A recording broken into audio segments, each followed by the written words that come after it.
দাঁড়াও দাঁড়াও, এই বানগুলো দেখে যদি ভেবে থাকো এগুলো দোকান থেকে বাই করা, তাহলে কিন্তু একদমই ভুল ভাবছো। প্রত্যেকটা চিকেন বান কিন্তু আমি বাড়িতেই তৈরি করে নিয়েছি, আর এর ভিতরে চিকেন ফিলিংটাতে কিন্তু কোনো রকম চিজ ব্যবহার আমি করিনি।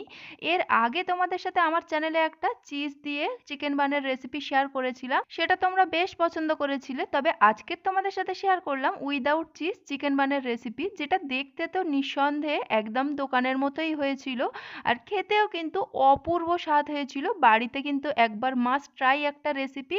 এই চিকেন বানের ফুল রেসিপির লিঙ্কটা আমি ডিসক্রিপশন বক্সে দিয়ে দিয়েছি, লিঙ্কে ক্লিক করে গিয়ে ঝটপট দেখে নাও, আর আমাকে কমেন্ট করে জানাও তোমাদের কেমন খেতে লেগেছে এই চিকেন বানগুলো, যেগুলো কিনা কোনো রকম চিজ ব্যবহার না করে একদম সহজ পদ্ধতিতে তৈরি করে দেখিয়েছি, একদম ঘরোয়া উপকরণ দিয়ে। আর এই বানগুলো বাচ্চা বড় বুড়ো প্রত্যেকেরই খুবই ভালো লাগবে নিঃসন্দেহে। ভিডিও ভালো লাগলে লাইক করে দিও, তোমার ফ্রেন্ডস এন্ড ফ্যামিলির সাথে শেয়ার করে দিও। বাই।